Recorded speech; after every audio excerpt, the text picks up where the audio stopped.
Welcome to Knife Awareness, an introduction to IOPS Kaedah. This pack of lessons will lay the groundwork for your principles moving forward into the curriculum.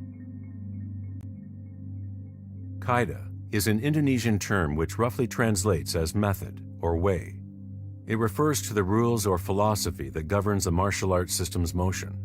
For some Silat styles, this may be expressed tersely in a single phrase such as "fight without getting hurt" or "circle defeats line."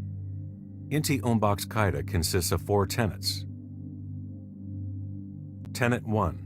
If possible, escape or avoid confrontation. The knife is an extremely deadly tool. Dealing with an armed opponent should not be taken lightly, as any momentary mistake can result in severe damage. The best defense is the event never occurring in the first place, either through situational awareness or escape. Barring the ability to run away, a Silat practitioner will use footwork to gain advantageous position.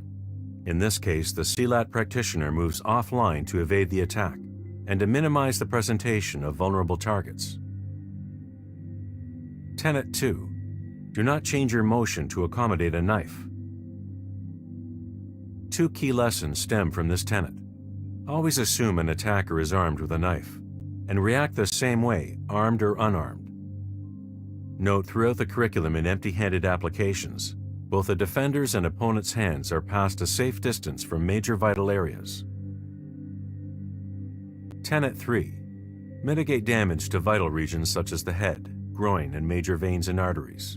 Always be aware of the high-value targets the opponent will aim for, so you can position them out of easy reach. Arteries. The neck and shoulder for carotid and subclavian. The inside edge of the forearms radial and ulnar. The inner thigh femoral. Vital regions.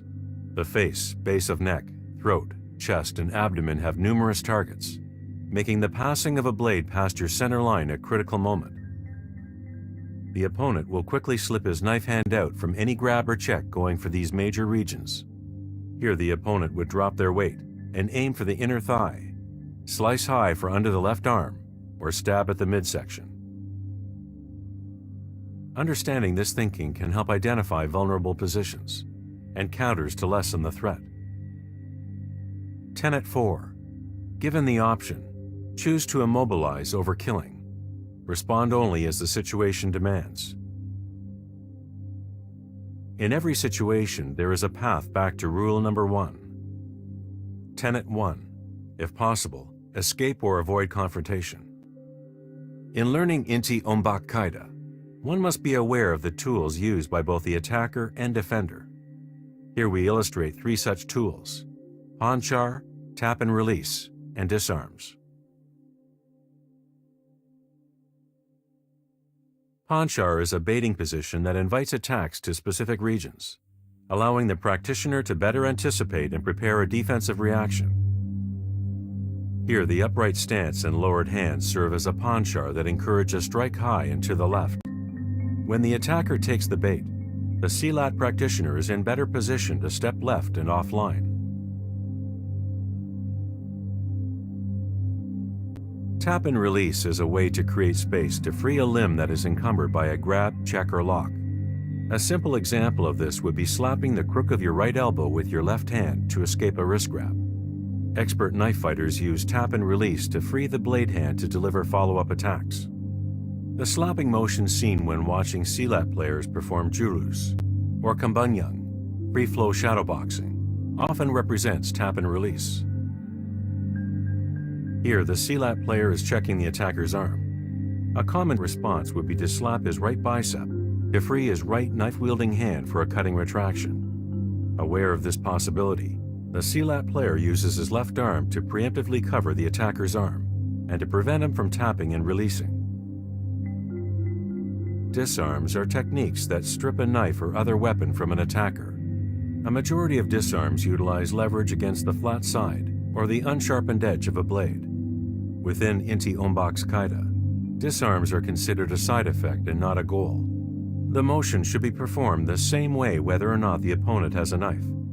In this instance, the disarm follows naturally from the Silat practitioner's control, footwork, and leverage. While the Kaedah mentioned previously provide a framework for understanding how to move and how to move safely, one must always weigh the risks of a technique versus the reward. Ultimately, Inti Ombak's Kaedah comes down to understanding your own skill and limitations and acting accordingly. Consider this control employed with the Silat practitioner's right hand. There is considerable risk that the attacker can pull his arm up and back for a slash to the abdomen. With considerable practice and proper footwork, a Silat player can learn to anticipate and adhere to prevent such an attack. A more novice Silat player may choose to alter his position to a less aggressive one in favor of added safety. The techniques you are about to see in this pack examine knife defense through the lens of Inti Ombak Kaedah, and they lay the foundation for future lessons that focus on the core principles of Inti Ombak Pencak Silat. In studying these lessons, keep in mind that real-life encounters aren't a clean exchange, but are a fluid, ever-changing set of conflicts.